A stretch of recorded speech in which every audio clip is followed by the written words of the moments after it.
Hey, everybody. Great to see you all out there. Hey, thank you so much for tuning into Psychiatric Sunday, where Eric Galati and I bring you the most cutting edge in Son of Sam research. So welcome to everybody out there. It's so fantastic to see you. Well, we got a really packed show for you today.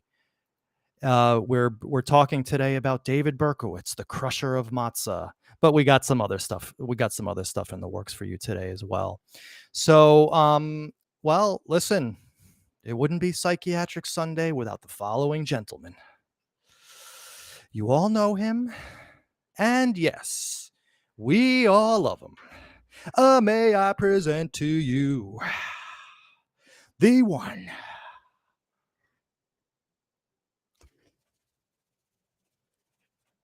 only Eric Galati. You hit the note so high we couldn't hear it. It went to the stratosphere. I wanted to psych people out. I wanted people to think their audio was messed up. Oh boy! I came up with that idea last night. I was waiting to execute it. So Eric, hey, great to see you. Great to see you. You know, of all the Psychiatric Sundays we've done, they're all equal. They all have their distinct personality.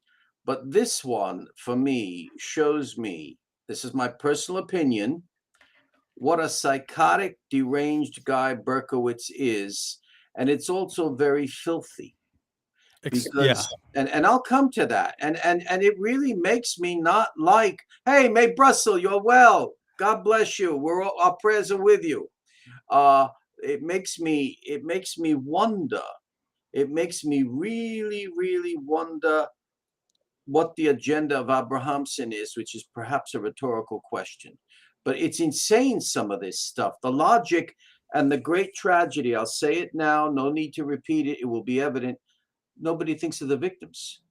Oh, the victims aren't even a whisper of a thought with the people who survived. John Deal survived. Denaro. Jody Valenti survived. Carl Denaro. Placido, Lupido, Violante. Yeah, but it lives with them. It's a shock to be sitting like this in a gunshot. Totally. But yeah, the crusher of Matzah was a really messed up guy. And that's going to be our new nickname, or at least my new nickname for Berkowitz, at least for this show, guys. But he's the crusher of Matzah. I mean, the evil crusher of Matzah. And I think this could be subtitled, if I can say, he is one of the foremost examples of a deranged contradiction in terms, and we'll come to that. We'll definitely come to that. So yeah, we have a lot to cover today for sure, and I think you guys are going to really enjoy this and find a lot of new information, because that's what we're all about. We have discovered that through the Psychiatric Sundays and through these pop-ups that Berkowitz learned of Arliss Perry as a true crime buff, that he was influenced by William Herines and Charles Starkweather, that he was reading books like Occult Bondage and Deliverance, unbeknownst to us. All sorts of new and exciting, to us anyway, information has come out about this guy because of these letters. And it's just amazing to still see some people out there, Eric, with their heads in their sand saying, hey, if you can prove to me that Arliss Perry was a hoax, well, then I'm all ears. Well, hey, just go. Perry isn't a hoax. The murder took place. Well, but I'm saying the hoax about connecting it to Son of Sam. Yeah, well, that's Maury Perry. Yeah, all I have to say is I did a 45-minute long show on it about a month ago. So whoever feels that way can just go to my archive and check it out. But Eric, I have to say that, I started this new series called Manny Reacts, and I was super excited about it, and I'm still super excited about it. And the audience, well, they responded amazingly. First video got up to 1.2 thousand views overnight, and we did our second one yesterday. And unfortunately, the first video, Eric, was struck by YouTube for medical misinformation because we talked about certain topics that are verboten on YouTube. And unfortunately, the one that came out yesterday, which I thought was a great one, I was on fire. I really loved doing that one. It was interesting. When I played it back on YouTube, it was all skip, stop, stuttering. The not me live, but the video that I was showing, the Mr. Real Estate video, it was like choppy. Yeah. it looked as if you were watching a slideshow as opposed to a video, and the audio wasn't synced up. And listen, maybe this is something that's a fault of mine, guys, but I'm an absolute technical perfectionist. I mean, maybe not fully. You don't see a wonderful set behind me, but I want to make sure that at least we're coming through without any audio glitches, technical difficulties, stuttering. And so I unfortunately had to remove that video from YouTube, and I have actually instructed Ruby to remove it completely from the from the historical archives too. Maybe we'll start again on that. But I want to so Ray J said it looked like that live on the show too. All right, so we were having streaming issues. All right, I so didn't get that when I was watching it live. I didn't see it stuttered live. what right, well, Ray J was there, and maybe out there in YouTube land it looks different on their screens than Yeah, our. they come across different with different people, different connections. Well, That I don't think it's so much that as that you and I are watching the show live on a studio screen, whereas they're watching it on YouTube with delay. Mhm. So so well, I mean, Dave said I didn't mind it so much. The commentary was still great. Well, I can send people private copies, I suppose, but it definitely did stutter. We're hearing people say so. Those that just simply cannot stand. Okay, so I removed the whole Mr. Real Estate thing, and maybe we'll try again. But listen, Eric, hopefully the third time's the charm. Okay. So if y'all go to my Twitter, of course, this is the only place where I have social media and where you're going to get all sorts of announcements. And I just put it in the chat for you guys. I'm doing my third Manny Reacts this Wednesday. We're not going backwards, we're going forwards. Okay, the first one and the second one, they're lost to posterity. Screw it, I'm not going to worry about them. Maybe we'll do them again at some point, but we are bringing back Karen Walstrom into the mix. And I think it's just a very important topic. Everybody was really into this, and this was, of course, the video that put me on the map. Was the Karen Walstrom story, which we tried to relate to the Son of Sam cult, and then later to the 22 Disciples of Hell in this video. But now, a year and a half later, it's like, what the hell really happened with Karen Walstrom? Because we know that there was no Son of Sam cult. We know that none of this stuff that Maury told us was true about Untermeyer Park. So therefore, what was true about Van Cortlandt and Pelham Bay, right? Like, we have to start really rethinking this. So what we're going to do is we're going to do a Manny Reacts to the Karen Walstrom. And well, we'll just reintroduce that back into the mix. And yes, there were two Karen Walstrom videos, three actually. There was the first one, which we're going to do on Wednesday. There was Brother John's Map, where I had a few updates on the Karen Walstrom story. And then there was a show that I did as a live pop-up, which after I had spoken to Karen Wallstrom's cousin out there in the hinterlands of the United States, and I did a whole show on that. He saw our stuff and became kind of obsessed with getting in touch with me. And we had some really great phone conversations, and he told me all about how Maury Terry visited his father and they met surreptitiously in some diner in New Jersey. Very interesting. And all that, of course, is on the archives, which Ruby just put in the chat as well. You can see those videos to your heart's delight in the archives. But we're going to be reintroducing them to the channel, starting with this reaction. Once this reaction video goes up, then I will put all the Karen Walstrom videos up uncommented, right? Just raw as they were. But as long as we just get the comments on this one video. And we're going to do it Wednesday night. I have decided, Eric, please forgive me. I just want to make a quick announcement to everybody out there. No, take all the time you want. Let me just say one thing. Sure. I'd like to get the documents from the Yonkers police and the relationship of Terry with the documentation when they were reopening the case. There was it straddled into the 90s, no? You mean the Son of Sam case? No, Carol Wallstrom. Yonkers didn't investigate it. It was a New York City crime. They found her in and she was a New York City resident. Yeah, that's what I'd like to get. I would like to get that documentation and those records. The Karen Wallstrom records. Well, I'm sure they exist, so maybe we'll get lucky. I mean, that would be a serious find. But yeah, a lot of people are saying exactly what I thought and what I know. The Walstrom video is what hooked a lot of people to this video series. And Moet, R.I.P. Karen Walstrom. Right. It's a tragic and very mysterious story that may touch upon some, bad kids from Yonkers.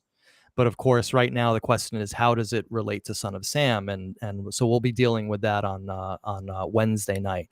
So just real quick out there, an announcement, major programming change announcement. I just want to let everybody out there in the audience know, and I will make this also official and on my Manny Monday tomorrow. The Manny Monday model, the Manny Monday show is tomorrow night is the last one. Um, I have reached a point where it's just too much pressure for me to have to put on a blockbuster Monday show every day, every week. There's quite frankly not enough material out there to justify it. So the pressure of having to put on a show every Monday night is just becoming too untenable for me. I have things I have to deal with in my personal life. Work is starting to go south again. I have to deal with some things, but I want to let everyone know out there that I am not stopping. Okay, if you thought that this was an announcement of me stopping, well, you're very, very wrong. What this is an announcement that I am now going to a pop-up model for all future shows, with the exception of this show here. I love doing Psychiatric Sunday with Eric. It is not a hard show to put together every week. We just talk once or twice on the phone and we come up with some letters and a topic. It's very simple, and I think it's a very effective and punchy show. Mm. I actually, Eric, think that this is the most important show ever done on Son of Sam. Forget about my video series. I think that these series of shows are the most important because we're actually getting into Berkowitz's mind in his own language. So And I it's just even going to increase because we have a colleague on our team who found a young lady who will do the research for us, right, getting everything. The other, remember, we're still at just beyond zero by 0.5. All the letters of Abrahamson. We have Berkowitz. right. We need to find Abrahamson's And stuff. so a young researcher who's studying to be a research librarian and investigator is elated. She's going to be looking this up. She's going to be getting all of these and digitizing Abrahamson's letters. That's amazing. And so And we can't somebody we from the Midwest is going to send them to us, and we're back to square one. right, and we can explore this till the cows come home on Psychiatric Sunday, but the Manny Model Monday is becoming untenable for me personally. So what I am doing instead, guys, okay, because again, I am not going away. If you think that this is an announcement of me stopping anything, you are absolutely wrong. You're probably going to get the same amount of videos. But what I am doing instead is I am going to the much more flexible pop-up model, where if I come up with an idea for a show, I can schedule it. I can put it on any night of the week that I want. I'll give you guys a day or two notice, and hopefully we'll get viewers. And if not, people can catch it on playback. But I just need to do this for my own, honestly, for my own mental and physical health. I'm just starting to reach a bit of burnout, and the pressure of a Monday show is just too much. Plus, Eric, I am going back to basics, and I am starting again walk and talks and interviews out in the field, starting this week, in fact. So I need to concentrate on those, which are going to be very hard hitting and punchy and well produced videos. I need to start concentrating on those instead of worrying about bringing you guys a Manny Monday every Monday, which I guarantee from here on out would decrease in quality. We're just reaching a natural inflection point where things on that end are not. I mean, because how many we've spoken to everybody to speak to almost, Eric. You know what I mean? Like, so we have some work to do on the Manny Monday type of show, but it's going to be a pop-up model from here on out. And we All right, need the time to study all the documents and see what's there. It's overwhelming what's coming in. We need exactly. that time. I will be speaking about a source I've contacted, and I can't reveal it now, but a great guy. You know who I mean? Yeah, I do. Really, really one of the most affable, friendly, decent persons. And that's about it. Hey, we're starting off, or do you want to play? No, we're gonna play this real quick, but no, but I just want to again say to thank you to everybody out there. You're gonna get content, absolutely. In fact, hey, when I make these announcements, sometimes I end up producing more, especially if I don't feel so constricted by having a weekly schedule. So everybody, just in case this is causing anxiety, please don't let it cause anxiety, because first of all, there's nothing we can do. I've made the decision, and second of all, things naturally come to an end, and as World Traveler says, things evolve. So we're going to go to the pop-up model from here on out. The only weekly show is going to be Psychiatric Sunday, and I am going back to the walk and talk and the outside interview, the non-live stream interview, on the scene interview model, with some upcoming videos. So I think we're in a good place. So Eric, why don't you introduce this tape real quick to the audience? Yes, I have been insisting because I want to get, respectively, two of the assistant district attorneys from the 1979 to 81, actually, it straggled that long, of Queens County, Michael Amienti and Herbert Leifer. So I found that Herbert Leifer is still with us, and I made a second attempt, and I think it's rather funny, actually. Listen to his message. All right, so let's listen to this. Hold on, what's going on here? Hold on. That's not playing for some reason. Let's try this. There we go.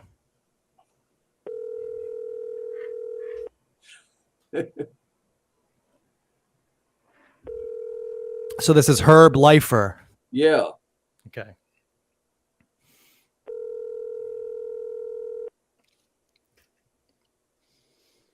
You have the right to remain silent. Anything you do say can be used against you. If you wish to make a statement without an attorney present, you may speak at the tone. Yes, good afternoon. It seems that the line fell. Counsel Leifer, my name is Eric Galati. I'm doing an historical investigation and research on the Son of Sam case. And recently we discovered that you were an assistant district attorney for New York's Queens County District Attorney Office's Homicide Investigative Bureau. And I would like to speak with you, if I may. I am at Nassau County area code 15. Do we want your phone number broadcast to the world? Probably not, right, Eric? Probably not. Okay, let me just fast forward. There we go. Phone number FR. Whoops. 6. Damn, how long does it take you to say your phone number? 1872. My assistant district attorney at the time, who was a criminal law investigator, and today is a litigation lawyer, Michael Armienti. So I hope you will call me back. Once again, 1516. All right, so we don't need your phone number. So tell the backstory real quick here, and then we'll get to today's topic. Well, the backstory is that Michael Amienti was very friendly when I spoke with him, and he said, "Have you gotten in touch with Herb Leifer?" And he did tell me that he wants to. Who's that? We won't call. Oh, he says, "Did you get in touch with Herb Leifer?" And Armienti would like to be on the show, but he's got 3 law offices, one in New Jersey. He's chock-a-block. But I called Herb Leifer, and I left an initial message. Then when he picked up the phone, if it was him, I said, "Attorney at law Herbert Leifer," and he smashed the phone down. So I decided 2 weeks later to call again. But he won't call back, and we can't force him. And God only knows what this case might have done to him. Plus, we got to also remember the fact that this guy's in his 90s, and that telephone answering machine. Listen, my parents have a telephone, had kept their phone machine from the 80s until like 2007. So it's possible that answering machine message that you heard is from like 1991. I mean, and the guy's just like out of it now. You never know. But Armienti was in great mental shape, and you did speak to him. You have an almost 10-minute long conversation, and no, we're not playing it for you guys. And the reason why is because we don't want to alienate Michael Armienti. So we're playing phone tag with this guy, and we're hopefully going to get him on the show. But in that conversation, he did say that he would be on the show eventually. But you know, And it's very interesting, though, the way his words were pronounced. He said that case had a lot of twists and turns. Yeah, he did say that. And hopefully, if we interview him again, we'll be able to expand upon what he meant by that a little bit more. But Eric, it is time, my friend. It is time to explore the topic of today's Psychiatric Sunday. And ultimately, the title I have chosen, even though it doesn't fully encompass everything we're going to talk about today. David Berkowitz, the crusher of Matzah. Now, I can't assume that everybody knows what Matzah is, all right? Now, I'm half Jewish. I was bar mitzvahed. I was confirmed. My bar mitzvah was a great day. I remember like getting all these checks and finally having the money to buy my first drum set. It was like the most amazing thing. But matzah is a Jewish style bread that is called unleavened. All right. It doesn't have any leavening. It doesn't rise. It is a hard bread, and it comes in these boxes, which are actually very easy to crush and smash. So keep that in mind as we talk a little bit later. But Eric, before we get into the crusher of matzah, I think we need to explore this topic as Berkowitz as extreme narcissist. And do you have any thoughts on this before we start looking at these letters? An extreme narcissist, and he's a contradiction in terms. And there is no other grouping of letters that you've chosen where he has repulsed me. But it's also, I will explain the major contradiction in terms when we arrive to it. In fact, we're starting with we are starting with February 18th, 1980. February 18th, okay. And Ruby, if you're out there, the great and almighty Ruby, if you wouldn't mind, put a link to these letters up in the chat so people can, just in case anyone thinks we've edited these or we're doing some weird hinky stuff with these letters. I want people to be able to go to the original source. So this letter stuck out at me, Eric, as an example. Thank you, Ruby. As an example of, New York City Crime Spot said, all-time hide the matzah champion. Crime Spot. It's my boy right there. All right. So this one's stuck out at me as big time.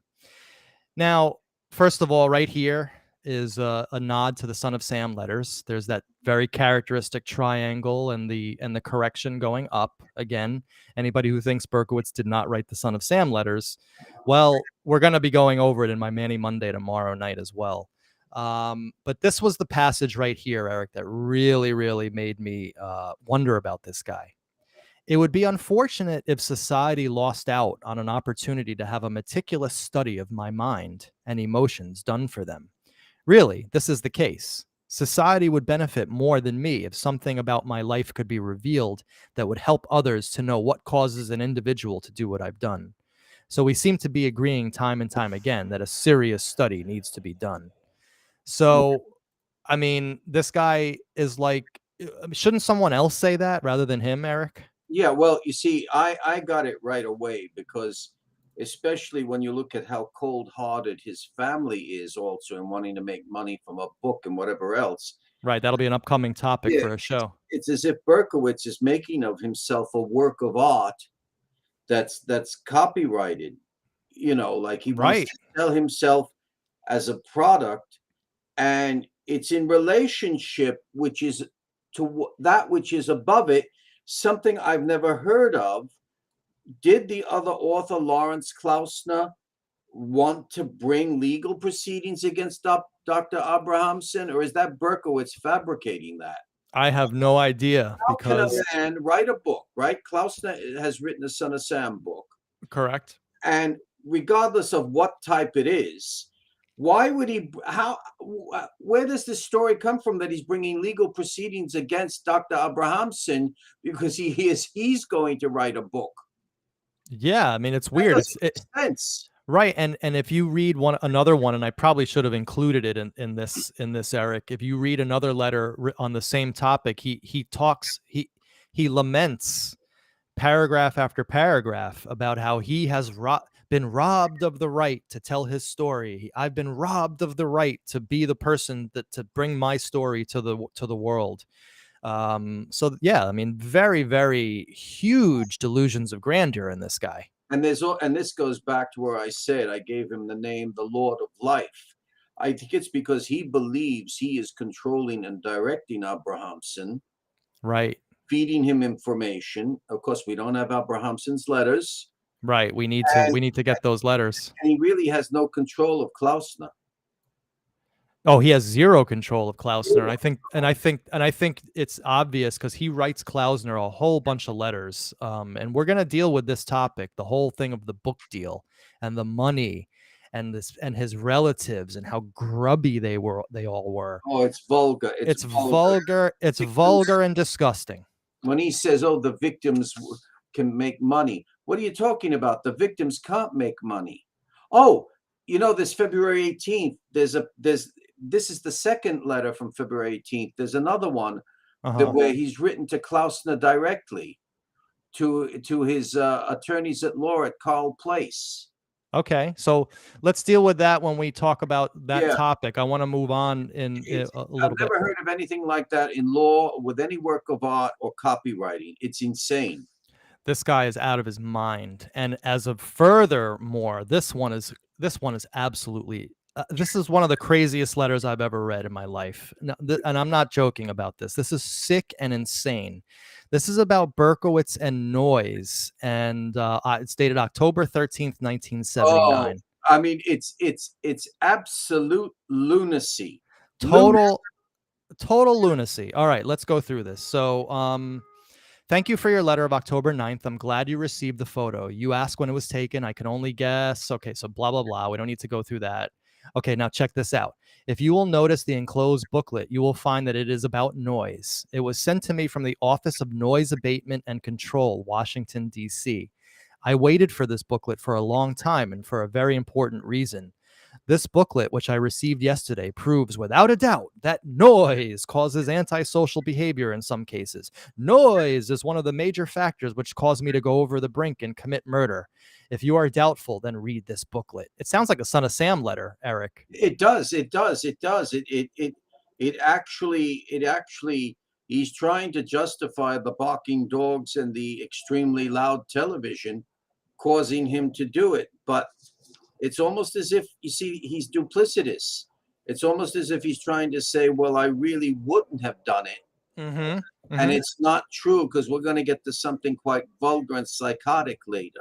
Right, but this is insane because I mean, and it goes to your point that you've made on other shows, is that when he gets into this mindset of getting all messianic and fervent about something, he goes into his Son of Sam voice. Yes. It's all there. It's all there, right? If you are doubtful, then read this booklet, right? I mean, that's straight out of the Son of Sam letters in terms of vibe, right? Because he's pronounced the words he used. If you are doubtful, read this. Correct, exactly. Why? So you'll say that I had no friends, was a loner, lacked interpersonal communication with others. This is true. You say that I had deep hostilities from my mother, Betty. This is true. You say that I was sexually frustrated. This is true. You say I have sadistic tendencies. This is true. You say I have a great deal of repressed hatred. This, too, is true.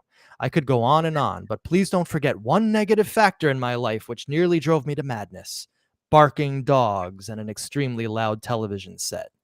I know this sounds so silly to some people, but listen to some quotes from the booklet. Noise can cause extreme emotions and behavior. Antisocial behavior caused by noise may be more prevalent than is realized. This booklet describes the shooting of a youth who refused to be quiet when a man told him to shut up. The youth was standing outside the man's window. Cases like this are more common than we think, yet it all takes in some consideration on the part for the noisemaker. Sam Carr certainly lacked concern for others. I pleaded. I warned. I threatened. I finally shot at his dog. He was lucky because I was waiting for him. I hid in the bushes behind his house in order to kill him with my rifle, but I finally fired on the dog instead. He never showed, and I was impatient. Now check this out. Dr. Abrahamson, I am now looking into the possibility of taking legal action against Mr. Carr. I will be contacting my lawyer as to the possibility of a lawsuit. This I will do immediately. What do you recommend? Is it a wise thing to do? Let me add that I have no interest in financial gain. The money will go to victims and, if possible, the United States Environmental Protection Agency.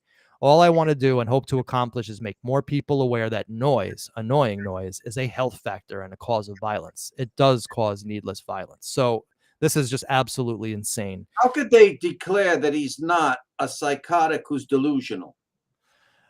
Here he is threatening to sue Sam Carr for the noise that his dog created. Basically, he's again, DB is a major Karen. That's hilarious.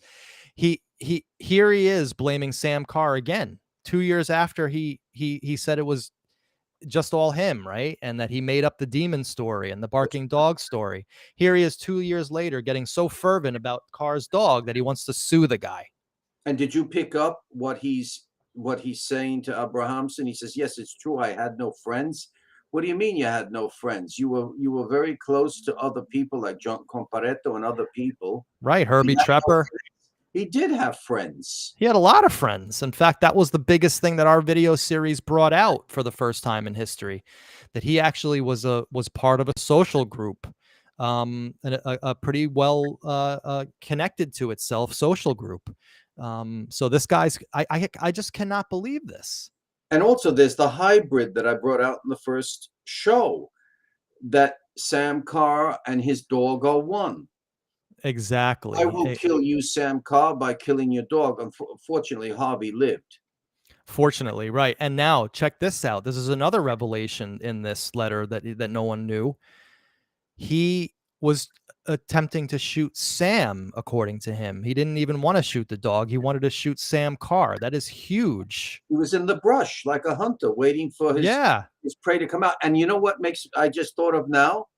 I'd like to know he was driven away after that, right?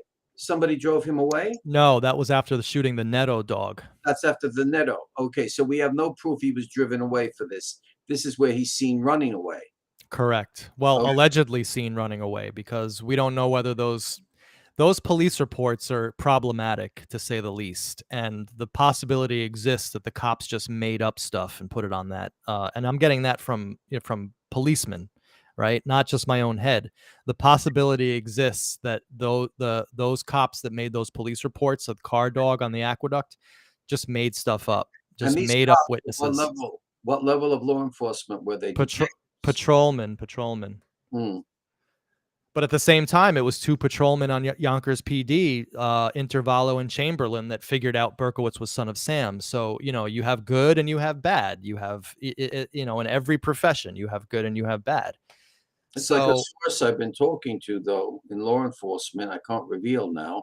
He said back then, patrolmen actually got more information and a great deal of accurate information. And when they gave it to the detectives, it would go nowhere. Right, exactly. And I have heard that that lament made, particularly about Yonkers PD. I've heard that lament made before. Now, Ray J brings up, well, okay, so who was the long-haired guy? Blonde Gare also reported running away.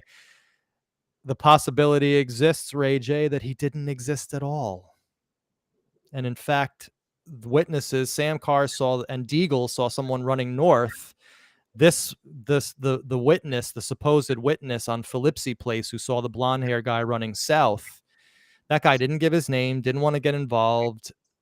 We are of the opinion that, or I am of the opinion that they made up the blonde guy, that the guy never actually existed. So, wait, imagine if Berkowitz wore a wig. Well, I mean, we know that he wore wigs in that August 6th police report. That's the only time where we have him for sure wearing a wig. Imagine if he wore a blonde wig. He could have, but it's just a thought. It's just a thought. I'm not making fun of it. I really mean that. It's because he dressed up with a wig and whatever when he wanted to murder Wheat Carr. No. Yes, and of course, the possibility also exists that if the two cops were speaking to a witness on the aqueduct, that they could have been speaking to Berkowitz, and he could have been steering them in another direction. Oh yeah, tall blonde guy. Yeah, the 6-foot blonde, right? That's Like the right. opposite of what he was. So anyway, so book club is what report false? That You're talking report about you're, false? you're talking about the August 6th report, or are you talking about the Rogers Rogacki report of Harvey Carr, the shooting? Because we're not saying that any of them are false. We're saying No. we're saying the possibility exists. Book club, we're trying to be accurate with conflicting information. Like any witnesses, it's conflicting. We want to be accurate about this. The problem are the errors in the police reports. Right. And listen, I'm going to be interviewing Sylvia Netto very, very soon. And she is absolutely insistent, adamant, on fire, in fact, that the police reports about her family and the incidents are just simply wrong. Okay, so book club was talking about the wig at the right. I mean, I get your point. We might as well stop the research, right? Because you gotta at some point believe something. I totally get that. I believe the August 6th police report. I have no doubts about the August 6th police report. My personal doubts is Rogers and Rogacki patrolman report after the Harvey Carr shooting. That's where I tend to disagree with the vast majority of Son of Sam researchers who believe every police report that there is. I don't fall into that same trap, and I know that policemen are fallible, and sometimes they do things on purpose that are not good. So refresh my memory. Fred Deagle said he actually saw the shooter run away. I'm pretty sure. I could be wrong about that, and someone should out there in the audience fact check me on Deagle. But for an absolute fact, maybe Deagle saw the same clothing that Sam Carr saw, but I know for a fact that Sam Carr said he saw someone running north. But anyway, that's getting us a little bit too far afield. We're not here to talk about the Harvey Carr shooting. We're here to talk about the topic at hand. So this is the second part of that letter where he's going to sue the Carrs. I will consult several lawyers whom I've already lined up. You can be certain one of them isn't going to be that dishonest Ira Joltak. I will also delve into law books here at Attica Law Library. Perhaps my time for filing a suit is up, but regardless, I will try just the same. Meanwhile, all's well with me. I'm working and getting along with others. Life here is routine, but I like it this way.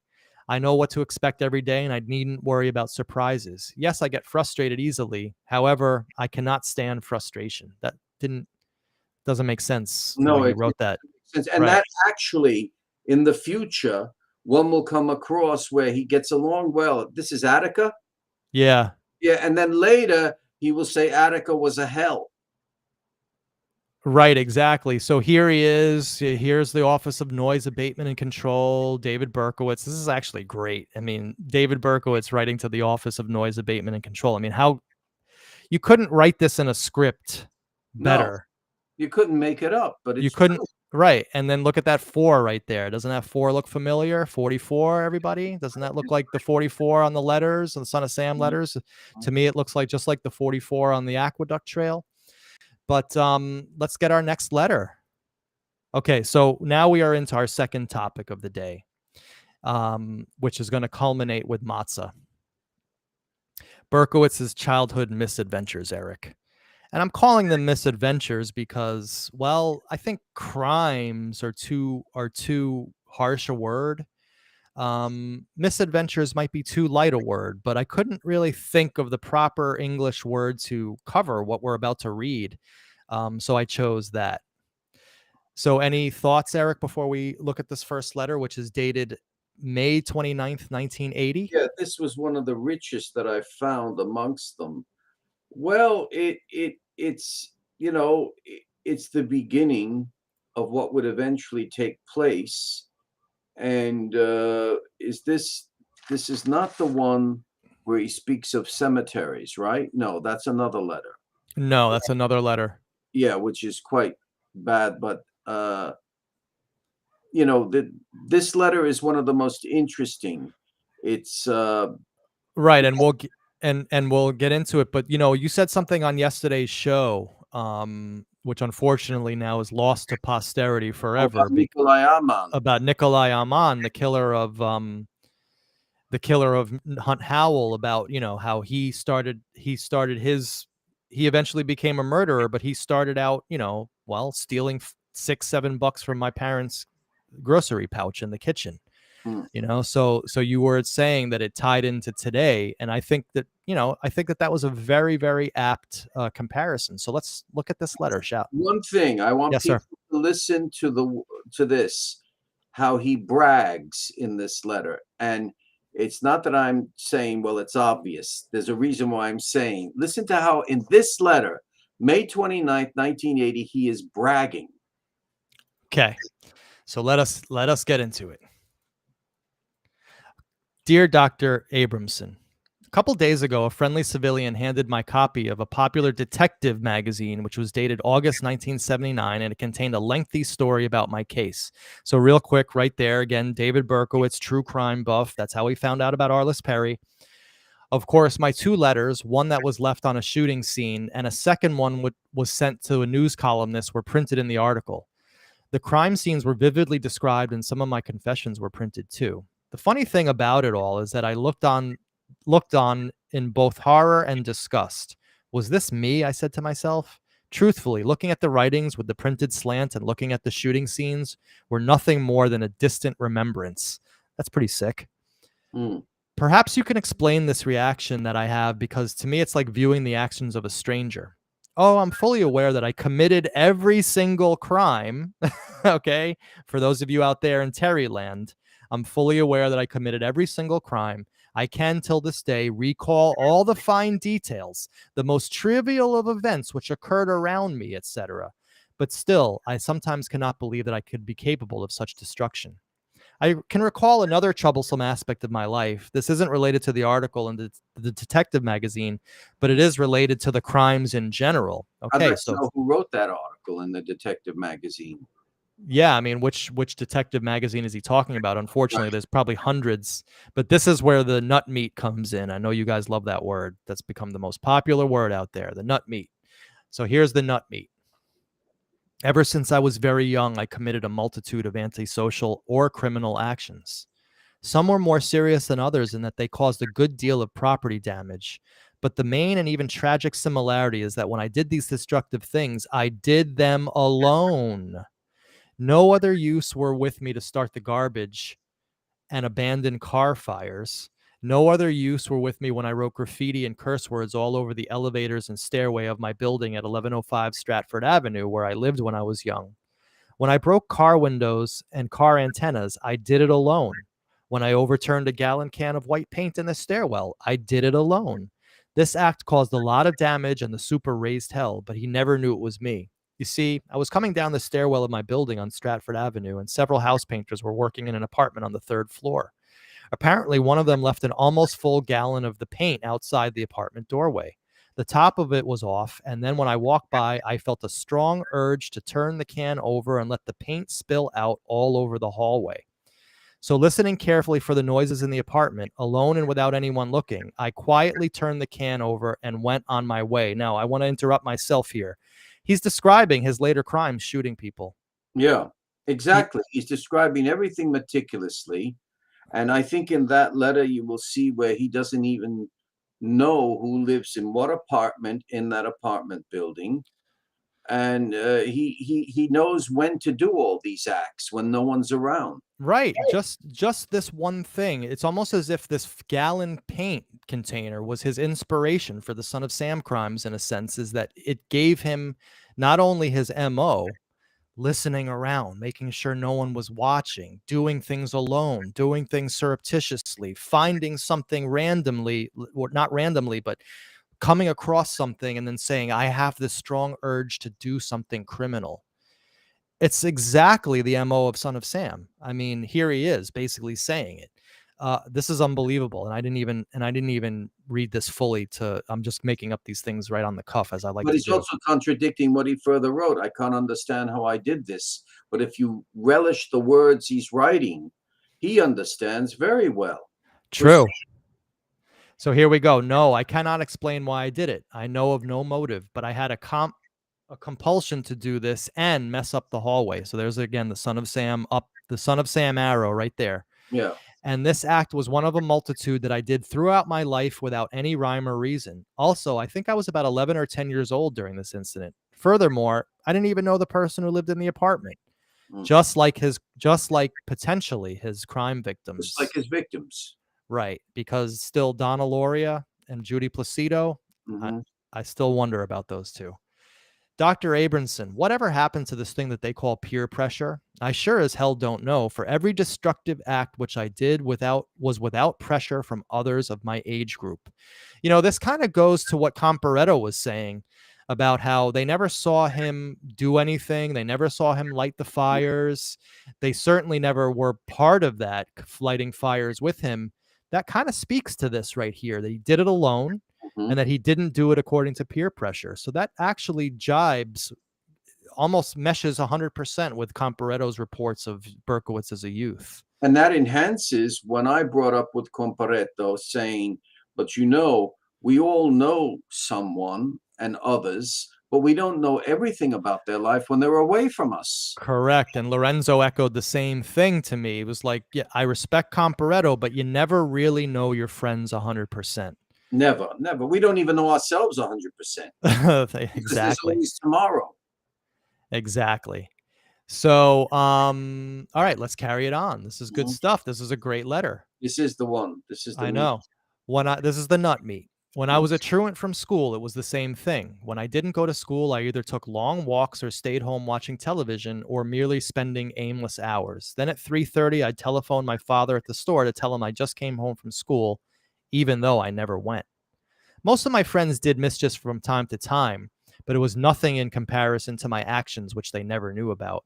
Of course, I was careful not to tell anyone of my secret ventures into other neighborhoods, to set fires, and to share my almost precious and joyful acts of thievery with others. Yes, I did enjoy my actions to a degree, and I had no desire to stop. So there's a motivating factor right there. Right there. He knows. He enjoyed it. You can't say, gee, I don't know why I did it. He enjoyed it. Right. He loved it. Truly, I am a compulsive destroyer of nearly everything that is capable of being destroyed or damaged or taken apart. Perhaps I'm as capable now as I was 10 years ago.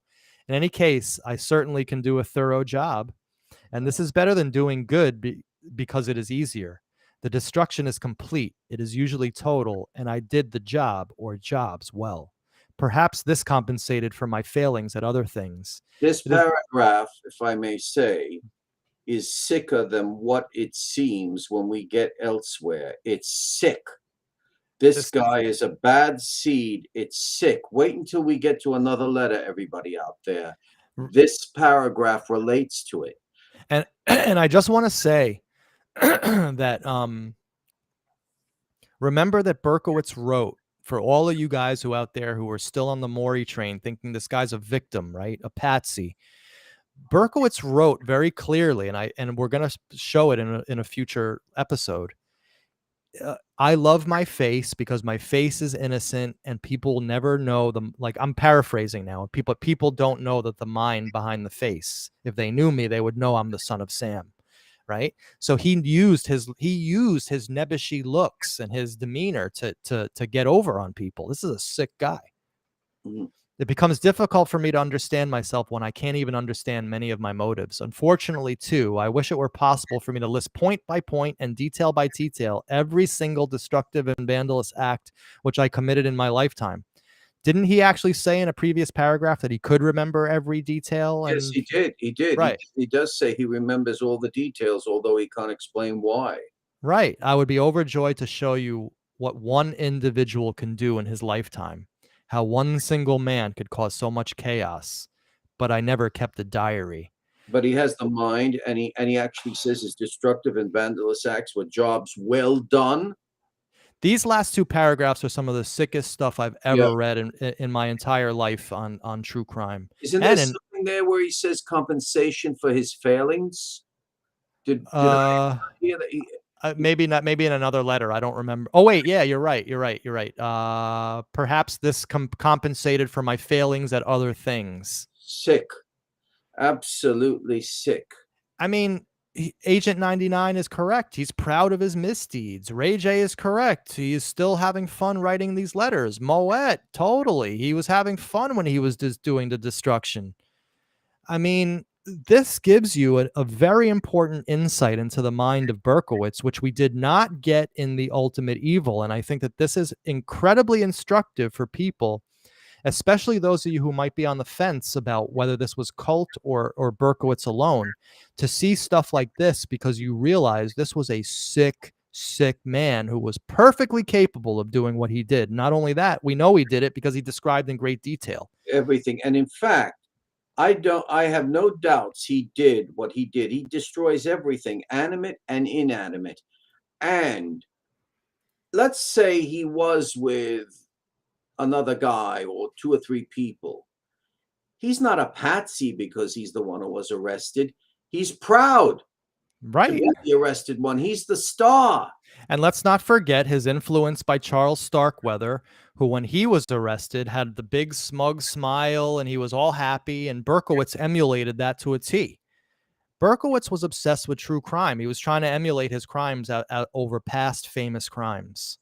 And I'm going to be doing a video soon because the grade A detective, Mike Lorenzo, has come up with some stuff relating the Son of Sam crimes to Zodiac. And not in the way that the low intellect conspiracy theorists have been conflating these two for years. We're doing it actually using real police work and real detective minds. And there's something that he noticed in the Son of Sam letters that is extremely, I think, going to be very, very interesting for you guys out there. He may have deciphered a code in one of the letters. That's I find that fascinating. I can't wait. But I would ask Mike, which Zodiac, Manhattan or California? California. Because remember, the Zodiac in Manhattan was after. That was in the 90s. So that was way after Berkowitz was arrested and in jail. All right, so let's carry on, Eric. This is going great. This is a very, very rich vein of. January 10th? This is now January 10th, 1981. Okay, I want you to keep in mind. There's a reason why I'm saying this. Okay. January 10th, 1981 is 7 months and 10 days after May 29th, 1980. There's a reason why I'm saying this. You read on. Sounds good. And Ray J just brought up a great point. Again, to my point, DB is good as not better writer than MT. Berkowitz was perfectly capable of writing the Son of Sam letters. I want you to understand, Doctor, that I am not trying to brag or boast about these destructive acts or how I managed to evade capture, much less punishment. I only want you to know what occurred, see the signs, learn something. Okay, that's what I'm pointing out. 7 months and 10 days later, he claims he is not attempting to brag about these destructive and vandalous acts. And in May 29th, he does. Well done. Wonderful. Exactly. This is why we have you as co-host, Eric. You make these connections that I don't make. And then there's something sick here. It's so sick that I remember my psychiatrist friend, he was a priest also. He said, you better be afraid of evil in life. Keep reading. The word unobservant is very frightening when I think of the innocent out there. Read. I have often noticed just how unobservant people are. It has been said that parents are the last to know.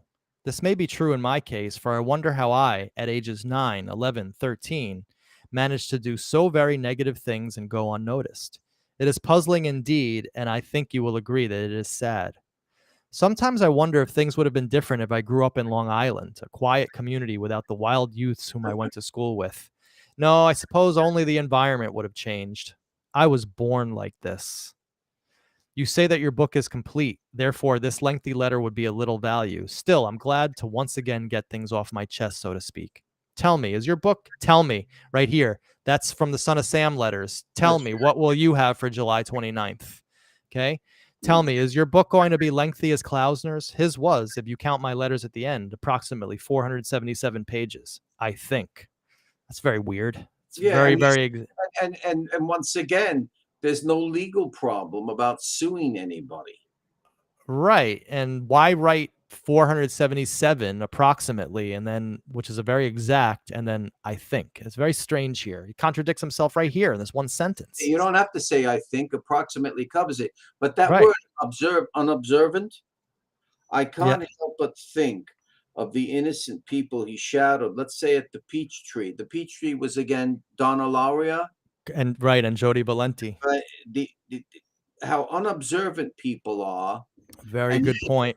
they're having fun, everything, these innocent people, and this guy is observing the innocent that he will eventually slaughter.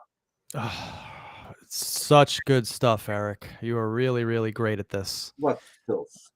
It really Um, is to my eyes. I just so the rest of this is just BS about the book. We don't really need to get into. I am nervous about sending off lengthy, revealing letters. So let's see the next letter in the mix. Well, January 10th. this is part of the same letter. Yeah. So he must have sent him several letters on the same day. Dr. Abrahamson. Oh no, page 6. Okay. I think I possess a basically misanthropic philosophy. Now, please do me a favor because I'm not as smart as I may seem. What does misanthrope mean? Misanthropic, against man. Against man. fellow man. Oh, Yeah. right. Because anthro, man, miss, against. Okay, I get it. Misanthropic. And also the fact that he knows misanthropic, the word this is a smart guy. Yeah, he's very, very, disliking humankind and avoiding human society. And using the most intense word for it as possible. He could have just said, I hate people. I hate the people of the world. No, he's at times he's very academic. Here, a misanthropic drunken loner is an example. Disliking humankind and avoiding human society. Okay, so he possesses basically misanthropic philosophy. When I was growing up, my father and mother gave me all sorts of toys, and you probably heard that I had more than any other child on the block, which is true. My father once brought me a really fancy, expensive electric rocket ship toy. This item was a luxury in those days, but as I did of all my toys, I busted the contraption within 2 weeks, which was longer than most other toys. My favorites were cars, trucks, and soldiers, metal vehicles or plastic soldiers. The cars and trucks I smashed up in no times flat, often creating little car accidents so that the sides and fronts were all dented in and the toys became useless.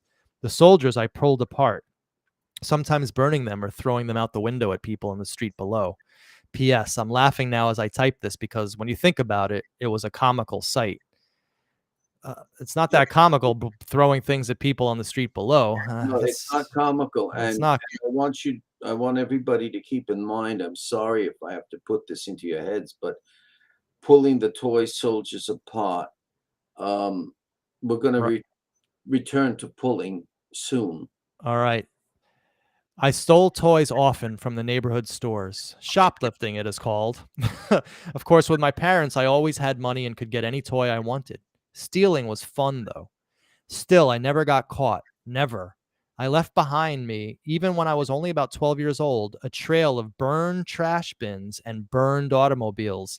Hey, shades of Jim Fay. Anybody remember Jim Fay had that story that he told Comparetto to tell Berkowitz to calm down the fires because they were on to him. And then the next thing that happens is that a blue car across the street. Now, Jim had a blue car. It wasn't his blue car, but a blue car across the street from Jim's building goes up in flames like very, very soon after Comparetto told Berkowitz that. So here he is saying that he would light abandoned cars on fire. So this was an expert in lighting cars on fire. But okay. Eric, you wanted to say something? Yeah, it's perturbing. I don't want to be misunderstood. I like Jim and John. But calm down on putting the cars on fire. No, on the arsons. And I could be getting that a little bit wrong, okay? Yeah, so because I would wonder, wouldn't Jim have wanted to arrest him or write out an affidavit?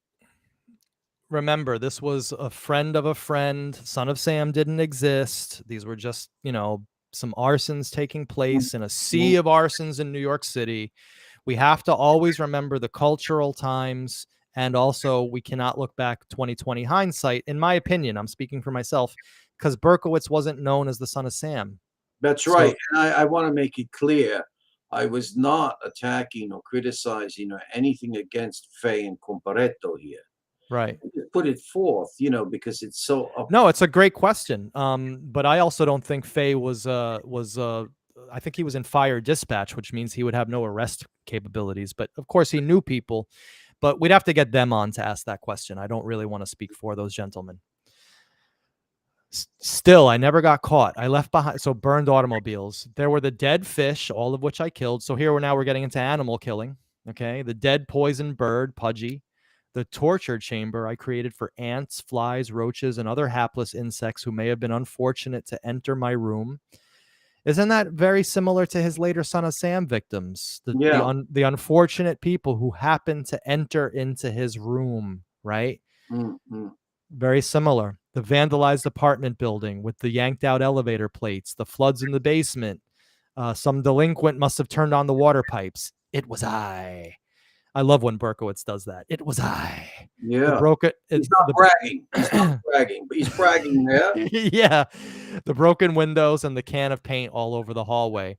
I also used to go up to the roof to cut the television antenna wires of other tenants. I used a pair of scissor wires and cut them in half. Jeez. Shades of Nikolai Aman. I stole from my parents often. Just nickels and dimes mostly. I'd rifle their piggy bank and my mom's purse. Oh, wait, now we're on June 18th? Yeah. Sorry, we're now on June 18th. And sorry for everybody out in the crowd. I thought this was the same continuation, but this is June 18th, 79. Okay. I always had plenty of candy money and money for baseball cards. I had a huge collection of cards too. The most I ever stole was a $1 bill, but I stole those bills pretty often. She never knew if a buck was missing. She used to leave her purse in the kitchen, right? Sound just like my parents. Carefully, without upsetting anything, I would remove her change purse and pull out a single $1 bill. Carefully, I would place the small purse back in the pocketbook, trying to place it in the exact same spot. It always worked. I feel bad about this. Sometimes I felt good when I got away with it, and I always did. I get pleasure out of my craftiness. Very, very telling. I get pleasure out of my craftiness. Son of Sam, folks. He knows why he's doing it. There's pleasure. His pleasure. Sensorial. The way he explains it, he knows. He knows. I used to steal from my friends and their parents all the time. Sometimes I'd steal something that had no value, such as lipstick, paper clips, soap, packet of thumbtacks, etc. I did feel good after I did it, though. I can't understand why. When I got back to my room, I often just threw the stolen items away. The stuff had no value. My grandmothers were often targets of my sneaky attacks. I frequently remember breaking up their boxes of matzah.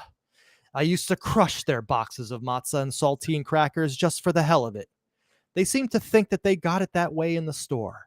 They never knew that I was the one who always crushed the products. Very dramatic just for matzah here. Yeah, very cruel to the elderly. Right. So this guy's cruel to the elderly, stealing from his friends. He's cutting telephone wires. He's throwing at people on the street. I mean, look what happened to my friend Nikolai.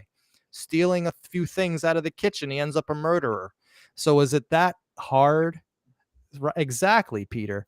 Oi, crushed matzah.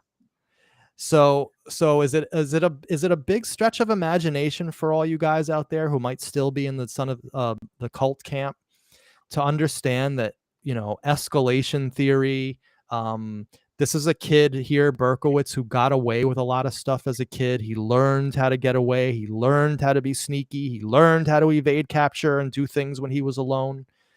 This is shades of Son of Sam. It's not hard to see the escalation that this kid later became the serial killer known as Son of Sam. Mm-hmm. So I did exaggerate my religious behavior when I was at Kings County Hospital. I never really believed from my heart that I had been converted to a pious gospel preacher and evangelist. My thoughts were just as evil as ever, despite my Bible reading and praying. I did try to impress my outward religious piety onto others. The guards, the public, the courts, the judge, the doctors, etc. Secretly, I loathed Dolly Smith for the praise she was getting for supposedly converting me. It's hard to convert a convict. Sure as hell, I haven't been converted. I had the urge to blaspheme the name of God to Smith's face rather than praise him in front of her. These Oh. two paragraphs are very important historically. I'll tell you. Finish the last, then I'll tell you why. Sure. The last thing I wanted to do was preach the gospel to the inmates. Who the hell wants to do that? And furthermore, what preaching I did in Kings County was only at the urgings of Ollie Smith. Do you see, Manny, the synchronicity that takes place? I would never want to preach to inmates, he says. I would never want to convert to, in this case, to embrace Christ. And I am the only one. I was the one who did everything, the son of Sam killings. But then when he converts and he reverses everything he says here about religion and he becomes a preacher in jail, all of a sudden he's not the only one who did Right. There's an inversion. Everything is reversed. A synchronicity inversion, I call it. And also it that then lends to the theory that it was not only inversed but rehearsed and planned, in a sense that he knew he was playing Maury. Yeah, and as I said when Caldenaro was on, if this guy has really embraced Christ, who is the revelation, and you have no fear, well, please tell us who the others were. Exactly. He can't reveal. Who are they? Who? I think he can't reveal because, well, he's too caught up in this lie, and he knows his goose is cooked. If he didn't know it a year or two ago, he certainly knows it now because he knows all about our video series. He knows what's going on. I'm sure he's just as obsessed as he was to find out. Remember, one of the things that comes out, Eric, to me in these letters is how obsessed over himself he is, right? The narcissist, the one who always wants to read every article about himself, the one who is demanding that people send him newspaper clippings about his crimes. And books and everything. And books. You don't think he's dying to know what we're saying every week about him in these psychiatric Sundays? Guaranteed he is. And here's what we're saying, Berkey. You've been caught. We know that you were the only killer. Fess up and let's get the show on the road over here. This is getting stupid already. We know. Only killer. Give us affidavits, written proof if you really, really have repented. Reveal everything. Right. Be secret. This is not about one's private life. And then what it means is that perhaps he has a reversed opinion of Dr. Schwartz, who gave a lecture about Satanism and possession. And he said the people are losing their $25 on this. Right. So Agent 99 asked a great question and one that I should have looked up, but honestly, I just didn't. Oh, I looked it up. I have her. Oh, you looked it up? Yeah. Who's Ollie Smith? Evangelist Ollie Smith. And I called 2 months ago. In fact, I have to follow it up. Her niece, Patricia Amos, who's not an evangelist, but she's of another fundamentalist religion. Mm-hmm. And Patricia Amos had said it was very dark what happened to my step-grandmother, Ollie Smith. She put Berkowitz up on a pedestal. Oh, sounding familiar to old Berkey. I mean, to old Maury Terry, and his life ended in tragedy too. And this young African American lady, as I read her words, it's almost as if she's frightened, and I get the feeling that she might have been frightened to call back and say, I don't want my mind to be involved in this. What are you talking about? With to talk about her grandmother. Oh, Ollie Smith, right? Okay. Relationship with David Berkowitz. Yeah, it'd be very interesting to find out more about this. But I'm hoping that some people, if they want to call in, please feel free to call in. We got the lines open now. We're ready for you. So, Eric, we're done with today's batch of letters. Wait, June 18th, the other page. Do I hold on? This is the hold on. The one about the cemeteries. Is that part of the trove that I sent you? Because I don't have that. Yes, it's part of June 18th. I mentioned this before. Hold on. Let's get book club in here. Hold on, because I can't find that for some reason. Let me just give me book club. Get yourself ready. I just got to find this letter. So wait, if you double paged it, I didn't double. I didn't double page it. I just used this portion of the letter. Mm-hmm.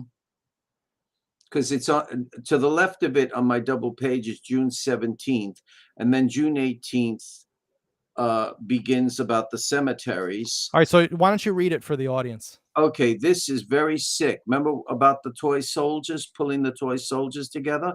Right. Okay. I mentioned this before. He's writing to Abrahamson, but I feel the need to talk about this again.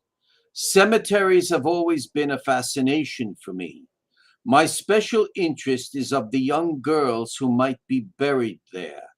I've always wondered what became of their bodies. Sometimes the urge to dig up one of the graves is overwhelming. I don't know what I would do to the cadaver if I managed to get one. I do have these desires, though. I'd mutilate it and take it apart. I think I would like that. I feel I have a morbid fascination with death and what it does to a body. The decaying and decomposition is interesting. I saw a dead dog once. It was in Ferry Point Park in a pile of garbage underneath the White Stone Bridge. This is in the Bronx. It had a rotten smell and it was completely covered with maggots. The odor, while putrid, didn't nauseate me. I stood over the remains for at least an hour watching the insects tumble over each other. It was quite a sight. There was something deeper than just searching for my natural family. And he goes on about his natural family, searching for them. And in my hunt, we don't need to read the rest of it. You want me to? No. No.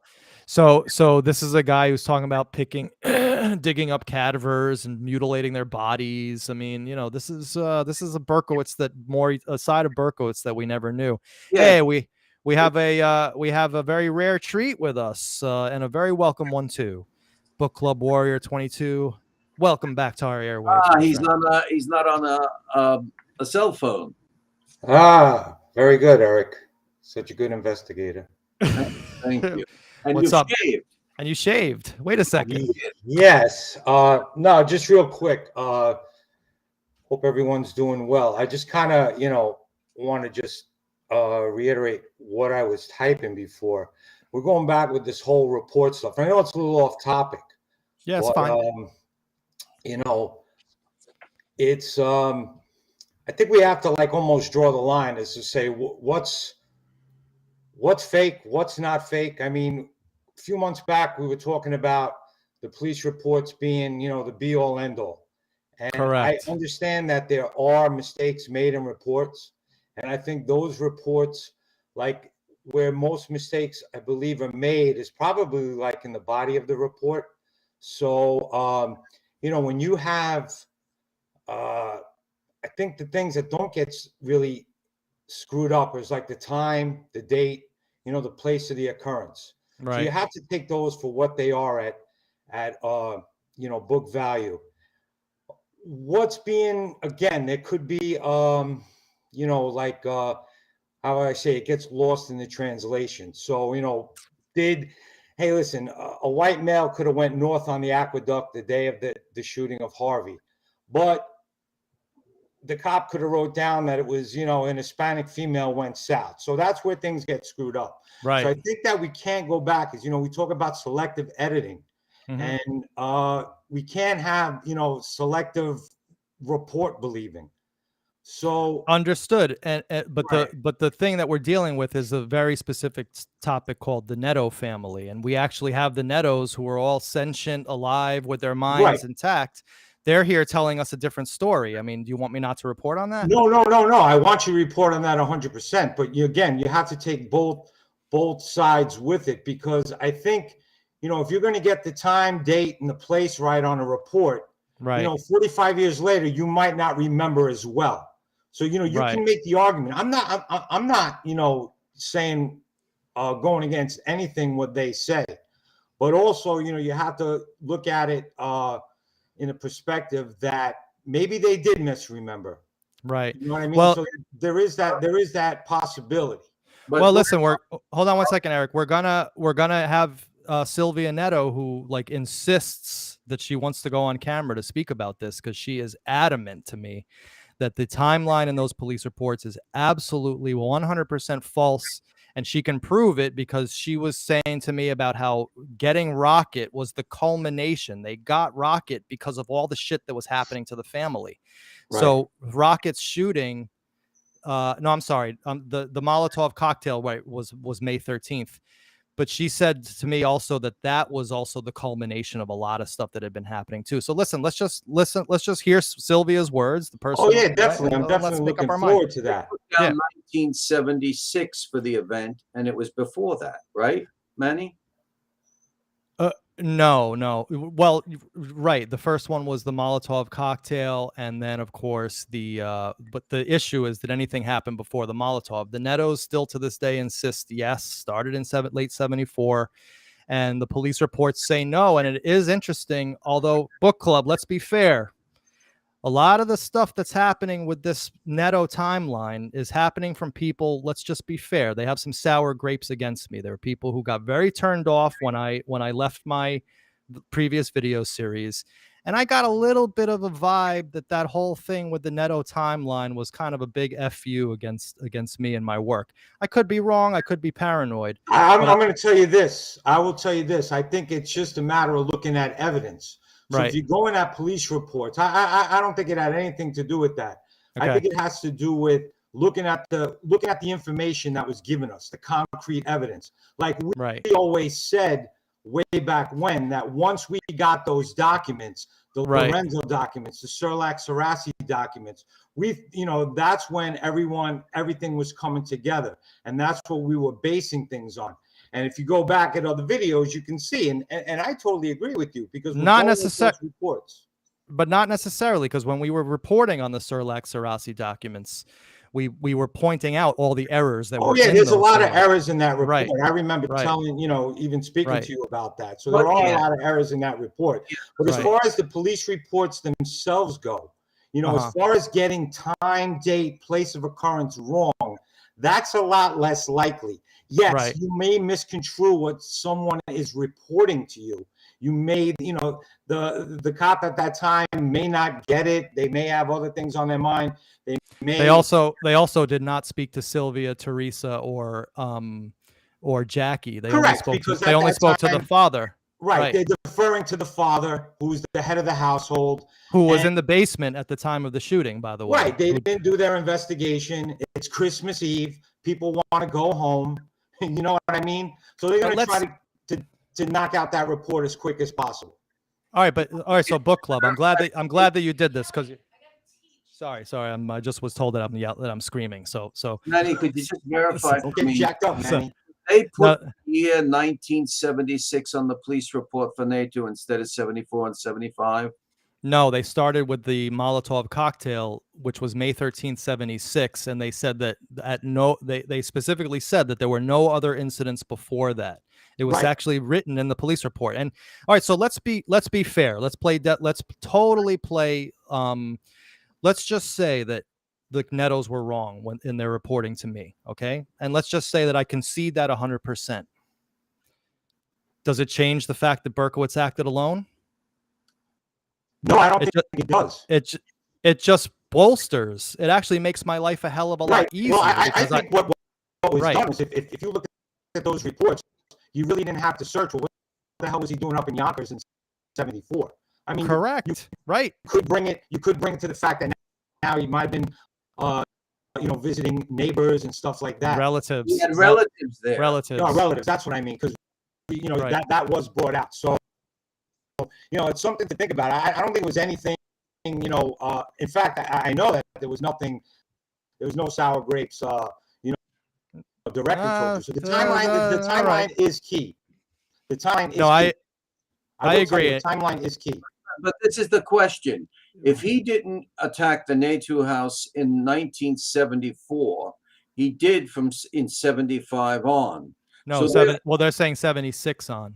76? May 13, 76 is the We were conceding 74 might have been rock kids. Right, exactly. We're conceding that 74, even I'm conceding that Right. 74 was rocks and kids. By the way, book club, you're having serious issues with your audio. So I'm not trying to be glib to you, but we're having a hard time hearing you. Okay. You're breaking up a little. Well, wasn't there a letter in 74? What'd you say? There was a letter written in 74. Right. That's the issue here. The issue is ultimately with the Nettos, what came first, the letters or the Molotov cocktail? That's what it all boils down to. The family insists the letters were first. The police reports say otherwise. Now, remember, Ultimately, the letters were never reported. That was after the fact, and that was correct. Was written in the Sirlac-Sarassi document. So these people got these disturbing letters. They didn't call the police. They didn't call the police from the letters. You know, so they. But the whole point is them. It was after the fact that they told them about letters, and they couldn't even give them the letters because of the evidence. Right. You know, they threw it out, which I would have done the same thing. I would have done right, exactly. Yes. Ultimately, though, I don't think it matters because I think it all points to even if Berkowitz did them before so if the letters came first and the Molotov cocktail was you know, not the first thing, and Berkowitz was doing this in 75 before he moved to Pine Street. That's one scenario. The other scenario is Berkowitz moves to Pine Street and then immediately fixates on them and starts the terror campaign. Either way, we have him working. We don't have him working with anyone else, and we have him wigging out on the Nettos. So it doesn't. Like I said, I would love for the timeline in the police reports to be correct because my life becomes much easier. I no longer have to explain what Berkowitz was doing in 74. You know, that was part of it.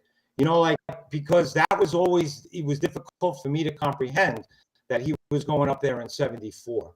You know, and again, it's before we knew our relatives, but I can see you living there. And also, you know. Right. I can see that too. If in 74, and I believe the Natus, a letter was written to them in 74, whether it's before the kids throwing bottles or whatever, they received a letter in 1974, right, Manny? That's what they say. Okay. And let's just say it was late 74. Okay. 1974, they receive a letter. And I think the date of the letter is a month after he is demobilized. So no. They never wrote about. They never, Eric. We can't say that. They never said that there was something about it. They never gave dates. No, they never said it was in not June specific or July. dates. Oh, right. Not specific dates, right? But what I think, I think what I know what Eric is saying. He's demobilized in June of 74. The Nettos according to the Nettos, they get their first letter in July, which is a month after, which would work for that timeline. Right. So if Berkowitz did not write the July letter, then from whom did he continue harassing them? This is where you bring in that he knew someone and continued going against them. This is the plurality factor and not the lone man. Right. Or the Nettos were wrong and the police reports were right. Again, I'm willing to concede everything. Right. I'm not dogmatic here. No, I'm just saying that because, you know, I just feel like, you know, we base so much on the police reports. And I think, you know, that gives us a strong basis. And I don't want to say that the reports are 100% correct because they never are. And again, things get messed up in translation and things like that. But, you know, time, date, place of occurrence, all stuff are pretty good. They never reported the letters either. So that was after the fact that they went back, after they started investigating maybe the Molotov. Correct. Because that was a little bit more serious. And they're like, oh, by the way, we've been getting these letters. And that and there could have screwed things up too. Right. So listen. I don't want to say like, you know, you say, oh, well, these reports are wrong. But then, you know, then Burke at the biker bar with the wig was right. And that could be total horseshit too. You could take that. I think so too. Again, so. It's like, you know, it's almost like selective editing. You know, so you can't. You're right. That's why I want to look at things subjectively. I don't want to, you know, almost seem hypocritical because then, you know, the detractors are going to come to you and say, well, you know, you're doing the same thing. You're selective editing. You know, well, this is as things like that. You just try to have to be as objective as you can because again, like I always say, taking that square peg and putting it in the round hole. We can do that with everything. Right. You know, well, here's my promise to you, book club, and here's my promise to the audience. I've already worked it out with Sylvia. We're going to be meeting very soon because she is totally adamant that her timeline is correct.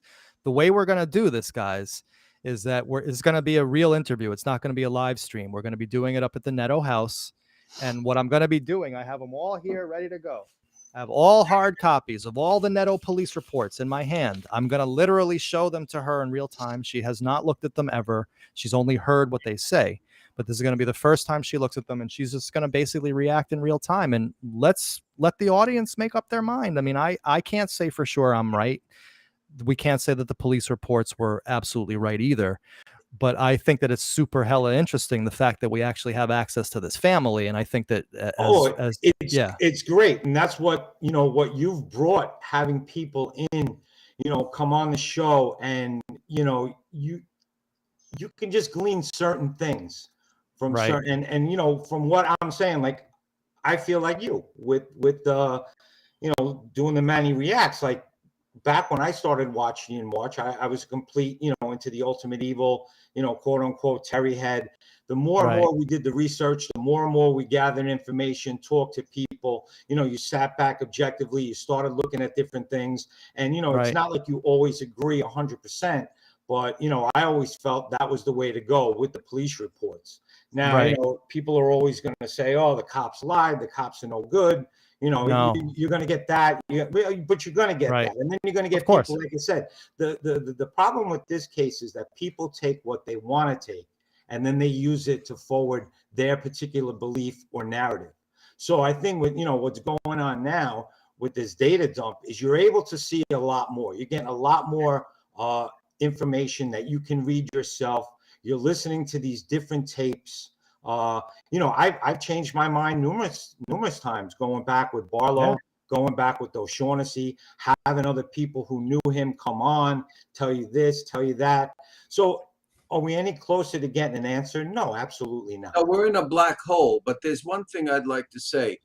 They threw the letters away because now we're looking at the letters historiographically of great importance, but they probably said this is just some lunatic. And I would have done the same thing, Eric. But these things do take on a great significance when he's arrested, because it seems, as the psychiatrist Dr. Chase said in speaking with him, the New York Police Department of Kings County was saving their ass, because it's a little known fact, and this is why I don't like Abrahamson.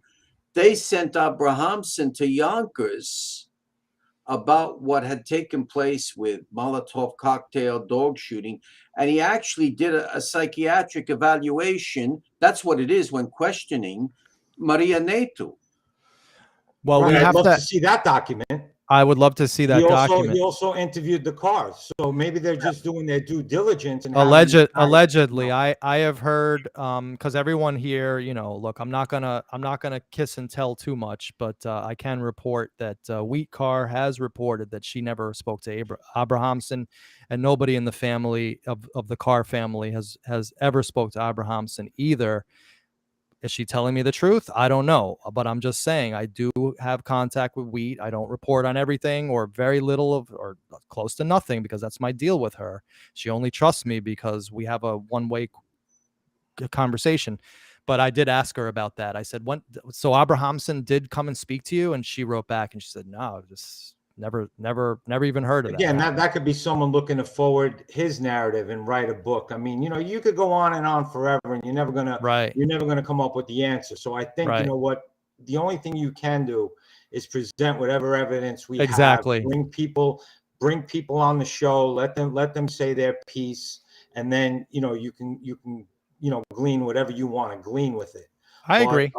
It just seems now like, you listen to different shows, and it's like, it's everyone has their opinion, which is great, and everyone has a side that they're going to fight on, and I'm just trying to be as objective as I can throughout the whole matter. So I'm not taking sides, and I'm taking it from the point is I want to take the evidence, and I want to establish timelines and look at it.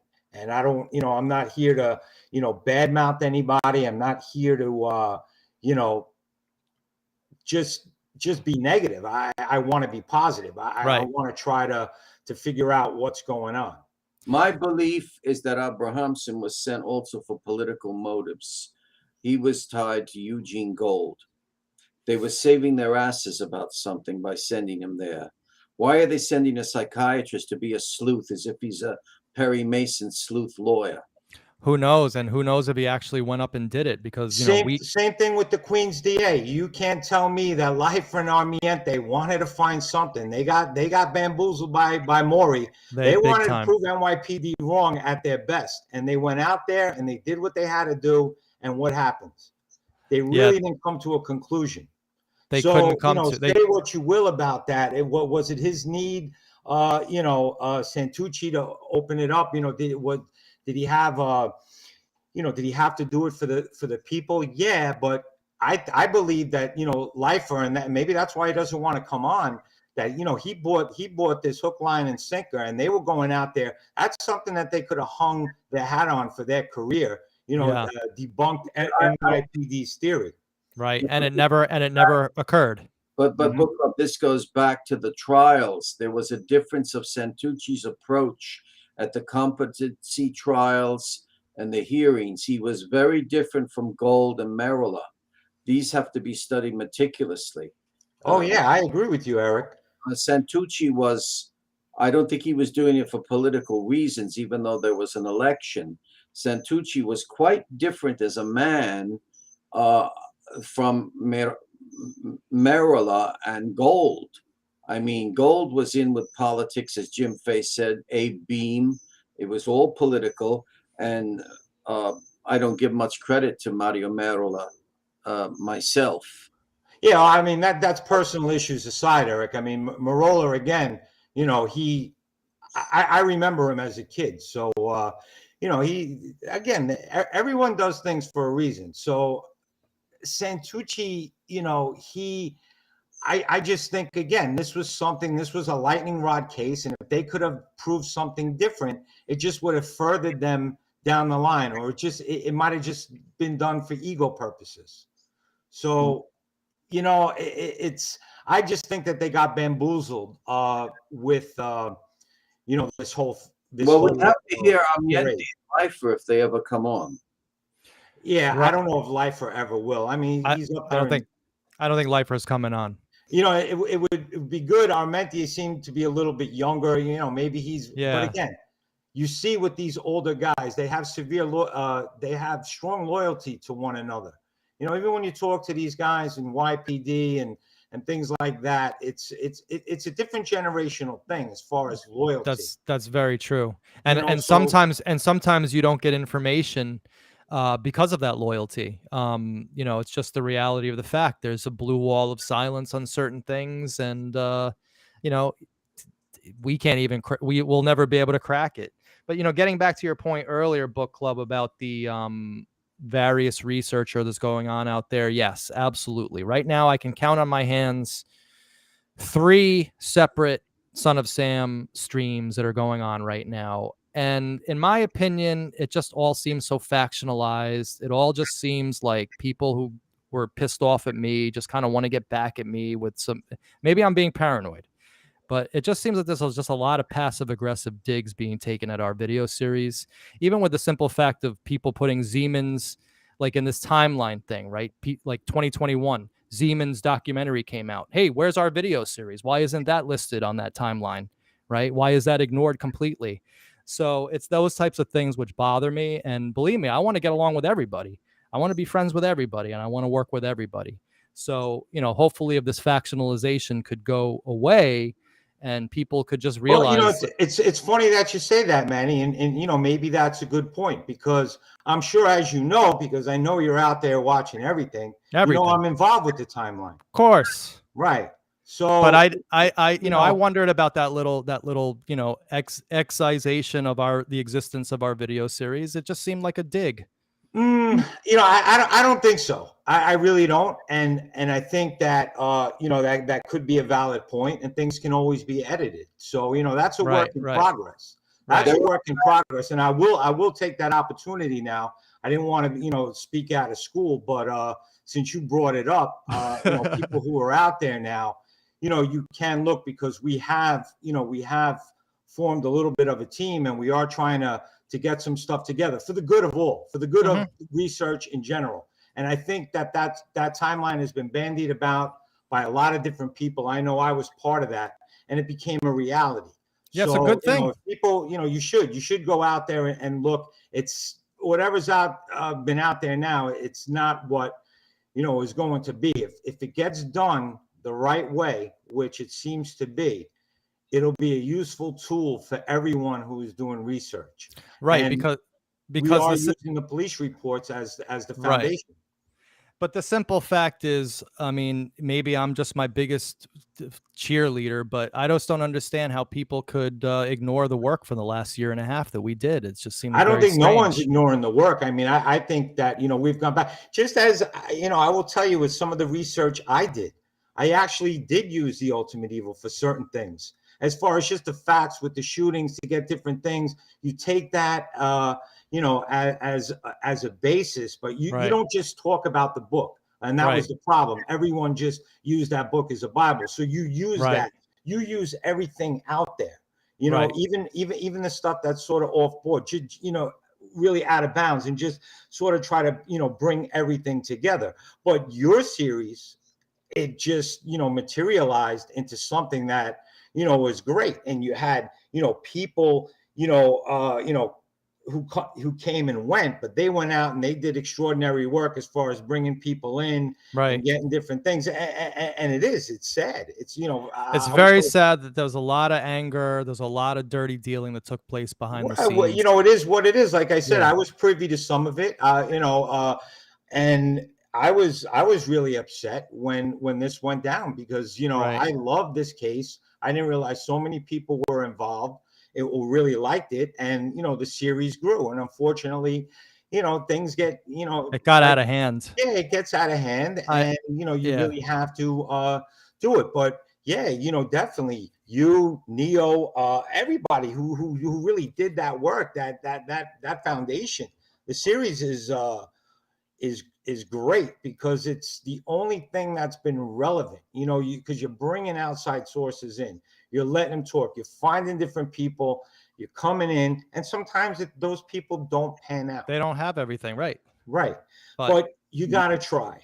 Exactly. I agree with Manny on one thing, though, that actually the mind of Terry and the ultimate evil should have been put to use for the Joel Steinberg case. Remember when you said that about, it wasn't, you said that during that show, that the research that Terry could have done. Right. Maury had a lot of good, he found out a lot. And in my opinion, and this is strictly my opinion, whatever he did uncover, we do know that there were satanic cults in Untermeyer. Steinberg thing, that all could have came in. Roy Radin with the kiddie porn and, all that stuff. They're saying Lisa Steinberg was out at that mansion. So all that stuff could come into play. And he just tried to squeeze everything into Son of Sam. He tried to make it all the Son of Sam. Like I said to Manny, I think when he went to North Dakota, he was covering actually another criminal activity. And when I spoke to Rothstein about the drugs, he said, going back to 1969, we knew of Interstate 90, 94, drug trafficking from New York to North Dakota. Eventually, it went to California also. Right. And if you want to talk about other people that you cleared from Son of Sam, my opinion, those people, and it was sort of, brought out, are involved in other nefarious things in Yonkers. Using their business and everything else. So you might be cleared. You might be, read between the lines, you might be cleared of Son of Sam, but you're not cleared of a lot of other stuff that's been going on. That's my point about Terry. Everything he writes about is true, but he tries to take every true crime. Yeah, right. He 100%. That's why I called him the accidental genius. In searching for the Son of Sam, he found a million different other criminal conspiracies. The problem is he didn't recognize that himself. So anyway, guys, book club, excellent call. Thank you. I really appreciate it. I guess at the end of the day, really all I can say on my behalf is that, when the video series ended, it ended poorly, I admit it, and I apologize for it. But I wish that some people who I felt turned on me very viciously right after that could have realized that and had some compassion too, because I am a human being. After all, I'm not a person who was sent out here by military intelligence to fool all of you. I'm a human being with emotions. And I had just reached a point of total mental breakdown. And that was the reason, one of the main reasons, that and getting stabbed in the back by my former research partner. That those two reasons just caused me to blow up the previous series. And I really had thought it was over for good. I understood why people were disappointed, but I never imagined that people who were my former friends, and I'm not talking about you, book club, but some other people who you work with and who you know, they just started writing the most negative stuff about me on Facebook. And it really made me wonder, like, wow, were these people even my friends to begin with? But in either case, it's all water under the bridge. I think we're back, and I think we're actually doing much more important work now. Because Just we're don't make yourself paranoid, because you're not paranoid. right. There are factions out there, and you were betrayed. It happened to me once in the theater, once in the cinema. You were betrayed. They betray you. Right, but I don't want to make this a fest of feeling sorry for myself just fest. saying, So don't let's say not. you're Right, paranoid, exactly. It's Yeah. time to move on, It's and time to move on. you know, but he's not Right. paranoid. That's an illness. He's right. hurt. Well, You I know, was. I've gotten I will over tell it. you this, Manny, that there was no disrespect on that part, and you know, you should, you know, I wouldn't take it that way.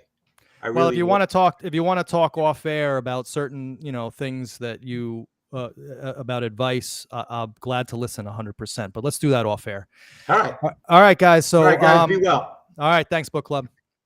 All right, well, that was an amazing call. I'm very glad that book club called in. A great viewer and fan from the previous iterations of the video series, and of course, a very good mind for this case, and has always been a fantastic contributor. And right now, book club is working with some people on a timeline.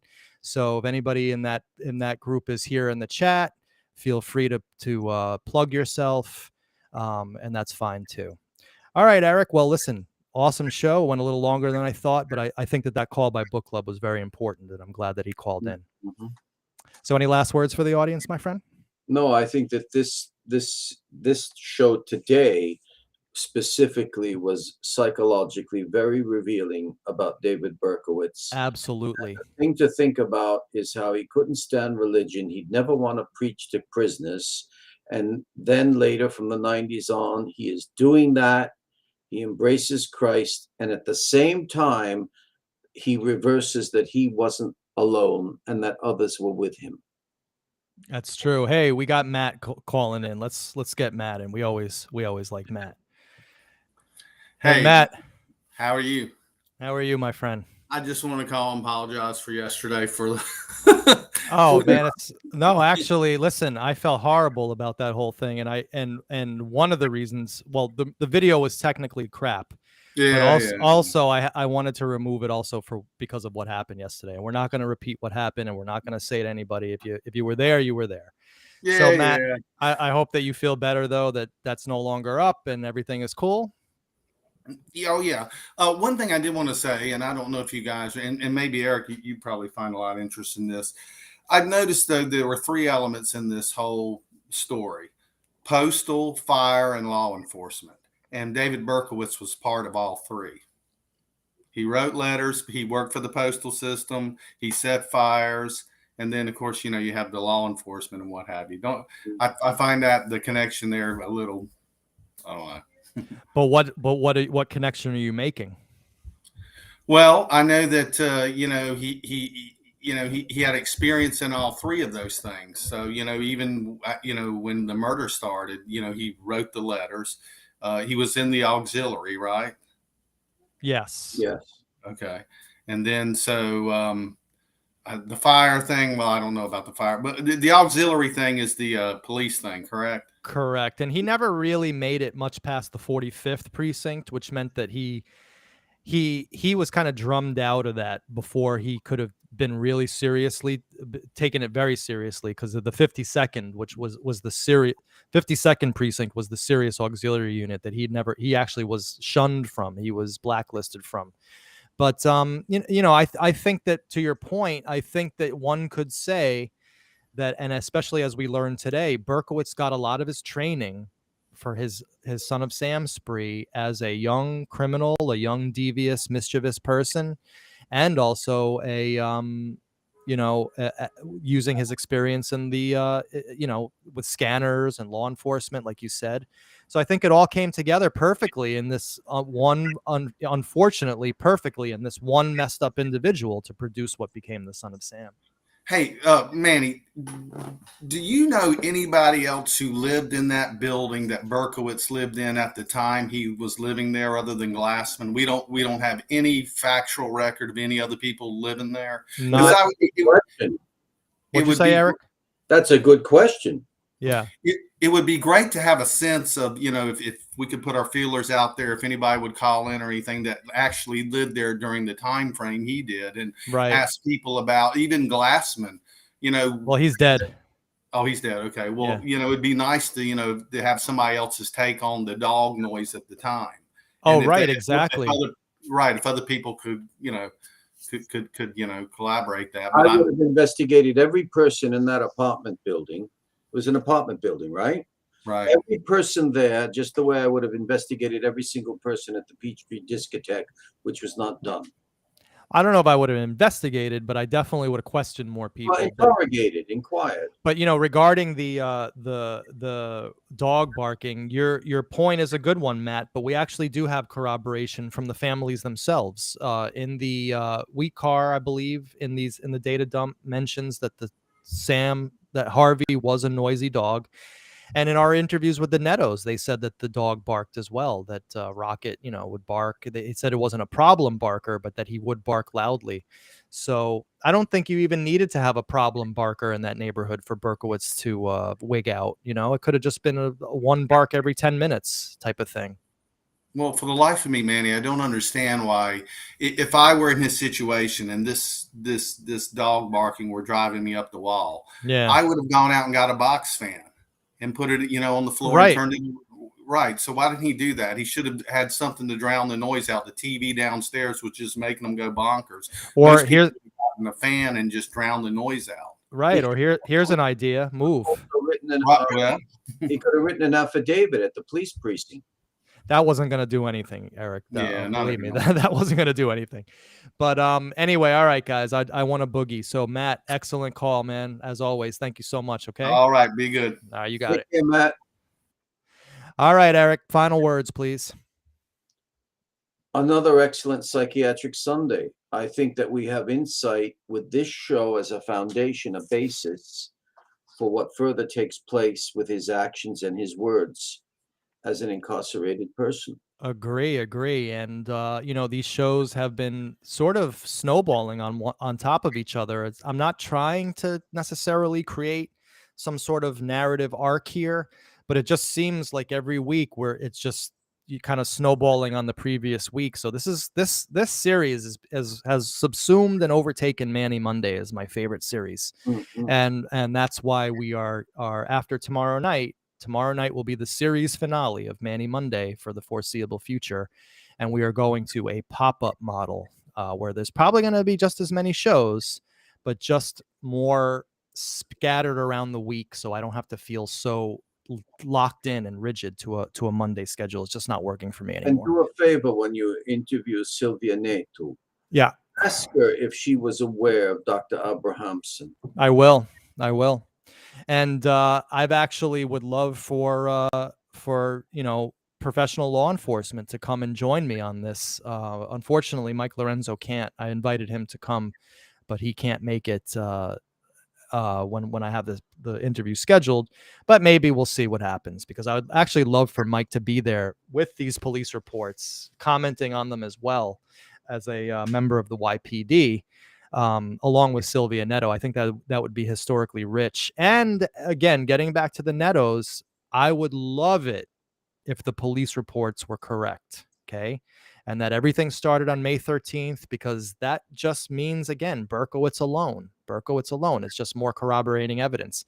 It's only when you get to, incidents happening before that the possibility exists that Berkowitz was someone. And then, of course, we still have to deal with the shooting of Rocket, where the family insists and it's not in the police report because the father was in the basement and he didn't see this, like the three girls who were not interviewed by the police saw. The three girls to this day insist that Berkowitz got into the passenger side of an already running car and then drove away. So that, of course, introduces a whole other wrinkle into this story. But we're just going to have to deal with it in the way that book club said, maturely, objectively, and just present the information. And then you guys try to make up your own minds. All right, Eric. So I think we're going to change it today. We're both going to say goodbye at the same time. Yeah. And we're gonna let the audience. We're gonna both say goodbye both to the audience. Okay. All right. Bye, everybody. All right. And everybody out there, I want to say to you, thank you so much. We really appreciate it. Keep on looking out to Twitter for new shows. And please do not forget tomorrow night's blockbuster episode on Manny Monday, Trudy Zeke and the mythos and pathos of Maury Terry. All right, guys, take care.